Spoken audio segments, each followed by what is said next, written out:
दोस्तों, एक सवाल अक्सर हमारे जहन में आता रहता है कि आखिर हम लोग कौन हैं, कहाँ से आए हैं और अगर आए तो आए, लेकिन क्यों आए? क्या हमारी इस धरती पर आने का कोई मकसद है?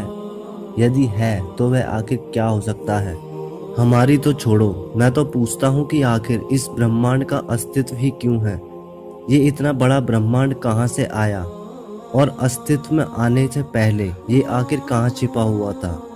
इन सभी सवालों के जवाब तो हमें मिले नहीं, और अब एक और नया सवाल आ खड़ा हुआ है कि जिस दुनिया में हम जी रहे हैं, क्या वो असली है भी, या असलियत कुछ और ही है?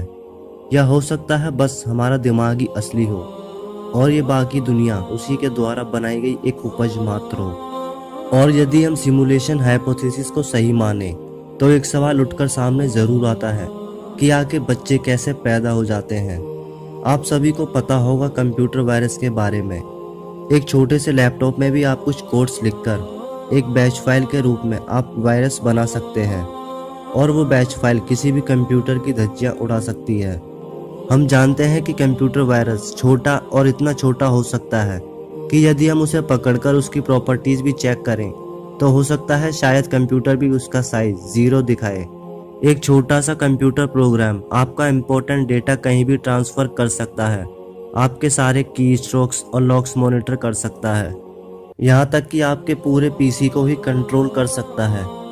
हो सकता है ऐसा ही कुछ होता हो स्पर्म के साथ, जो कुछ कोड्स लेकर चलता हो और फीमेल के स्पर्म पर जाकर कब्जा कर लेता हो, और फिर कुछ ऐसा किया जाता हो जिससे एक नए शरीर की उत्पत्ति हो सके। पहले तो ये समझना जरूरी है कि ब्रह्मांड पहले बना, बाद में हम लोग आए। ब्रह्मांड के बिना हम कहीं रह भी नहीं सकते थे।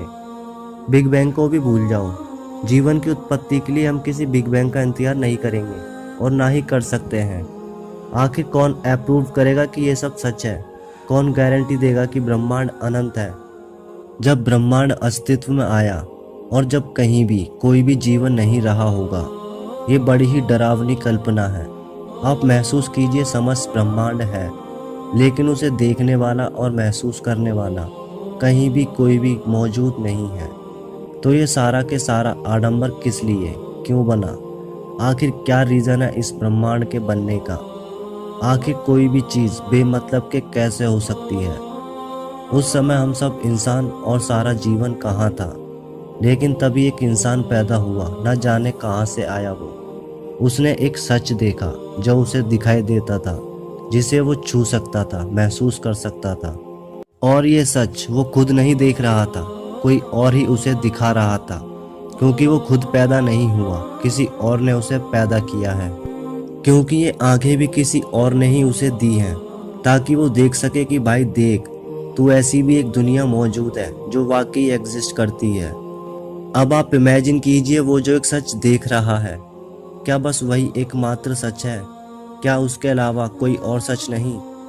भाई जो उसे वो दुनिया दिखा रहा है वो भी तो एक सच है।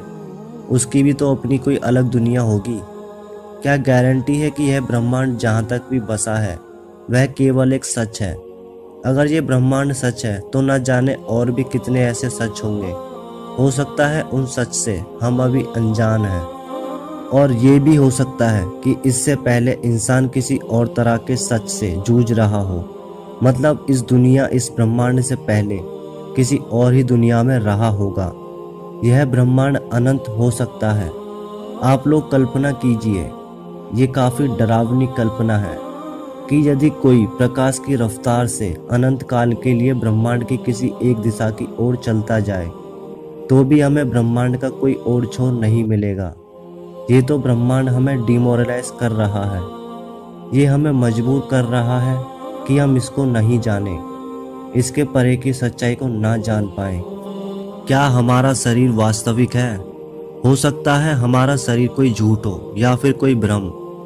क्या हम किसी सच्ची दुनिया के कोई सिपाही हैं जो दम रखते हैं किसी की सत्ता पलट करने का, और इसीलिए हमें बंदी बना लिया गया है?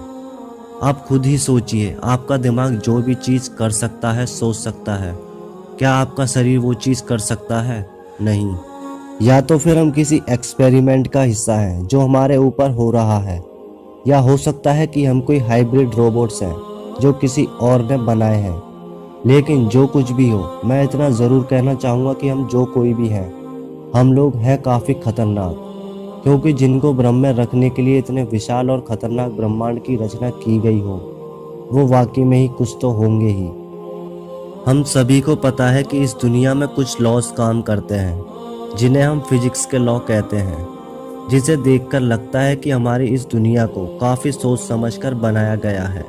हमें आंखें दी गई हैं क्योंकि प्रकाश मौजूद है, नर्वस सिस्टम और सेंसेस भी दी गई हैं ताकि हम अलग अलग चीज़ों को इन सेंसेस द्वारा छू और महसूस कर सकें। जुबान दी गई है ताकि हम किसी चीज़ को टेस्ट कर सकें। इस नज़रिए से देखा जाए तो इस ब्रह्मांड के अनुसार हम बने हैं, ना कि ब्रह्मांड हमारे अनुसार बना है, यानी कि ये ब्रह्मांड हमें चला रहा है। कल्पना करो एक ऐसे ब्रह्मांड की जिसमें बिल्कुल प्रकाश ही ना हो, चारों तरफ बस अंधेरा ही अंधेरा हो, फिर आँख देने का कोई मतलब ही नहीं रह जाता। अगर वहाँ जीवन होता भी होगा तो उनमें आंखें नहीं होती होंगी, वहाँ के सारे लोग अंधे होते होंगे। इसलिए मुझे लगता है कि इस ब्रह्मांड को काफ़ी सोच समझकर बनाया गया है।